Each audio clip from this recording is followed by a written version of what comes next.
ఎవరితో ఎప్పుడు అమితాబ్ బచ్చన్ గారు స్క్రీన్ షేర్ చేసుకోలేదు, ప్రభాస్ గారు చేసుకోవడం ఎలా అనిపించింది? చాలా ఆనందంగా ఉంది నాకు. అది చూస్తూ ఉంటే ఆ ఇద్దరు కాంబినేషను నాకు అందులో కృష్ణరాజు గారు కనిపించారు. వాళ్ళిద్దరూ చేయాలని అలాంటి క్యారెక్టర్స్ నాకు ఉండేది. ఆ కోరిక అమితాబ్ బచ్చన్ గారు తీర్చారు, అది నాగి గారు తీర్చారు. ఇంకా ఇందులో అమితాబ్ బచ్చన్ గారి గురించి అయితే ఇంకా అసలు చెప్పక్కర్లేదు. వీళ్ళు ఇంకా అసలు సుప్రీమ్స్. వీళ్ళు ఏంటంటే ఎన్ని లాంగ్వేజెస్ ఉన్నాయో అన్ని లాంగ్వేజెస్ కన్నా అద్భుతమైన ఒక సినిమా మన కల్కి. అది కమల్ హాసన్ గారు లాస్ట్లో చూసేసరికి అసలు బాబా అసలు మైండ్ బ్లోయింగ్ అనమాట. సో పార్ట్ 2 గురించి చాలా ఎక్సైటెడ్ గా ఉన్నారు. ఇలా ఉంది అంటే పార్ట్ 2 దీనికి 1000 రెట్లు ఎక్కువ ఉంటుందని నేను ఊహిస్తున్నాను. దీన్ని కూడా నేను ఇంతలా ఊహించలేను కన్నా ఎక్కువ ఇంకా మనకు అసలు అంతు చిక్కని ఒక అద్భుతమైన సినిమా ఈ కలికి.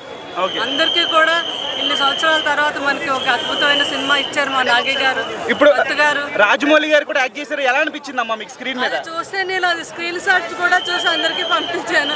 చాలా బాగా అనిపించింది. ఆ గురు శిష్యులు ఇద్దరు మళ్ళీ ఇందులో కనిపించేసరికి చాలా ఆనందం అనిపించింది. ఒక బాహుబలి ఎలా అయితే ఆయన ఇచ్చారో అలాగే ఇలా ఒక బాహుబలి ఎలా అయితే ఇచ్చారో రాత్రికి న్యాయం జరుగుతుంది.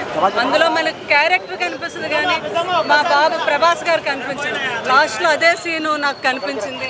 అయితే ఏదైతే కృష్ణరాజు గారు నమ్మి ఈ ప్రాజెక్టుని ఆయన శిష్యుడిగా మా నాగి గారికి అప్పచెప్పారో దానికి క్లాప్స్ విజిల్స్ తప్ప ఎక్కడ ఆగలేదనమాట. అందరూ కూడా నాకు మొత్తం ఇంటర్నేషనల్గా కూడా మొత్తం విదేశాల నుంచి కూడా నాకు మొత్తం నా ఫోన్ అంతా అవే మెసేజ్. ఇది ఇంకొక లెవెల్లో ఉంది మేడం, ఇంకో లెవెల్లో ఉంది.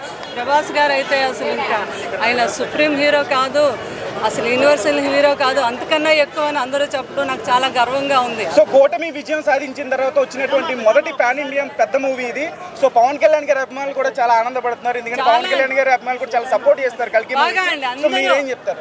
నేను అందరు అభిమానులకి కూడా మరి ప్రతి ఒక్కరికి ఈ సినిమాని ఇంత పెద్ద హిట్ చేసిన పవన్ కళ్యాణ్ గారి అభిమానులు అవనివ్వండి, మా అభిమానులు అవనివ్వండి, అందరికీ నేను హృదయపూర్వకంగా నా ధన్యవాదం తెలుపుకుంటున్నాను.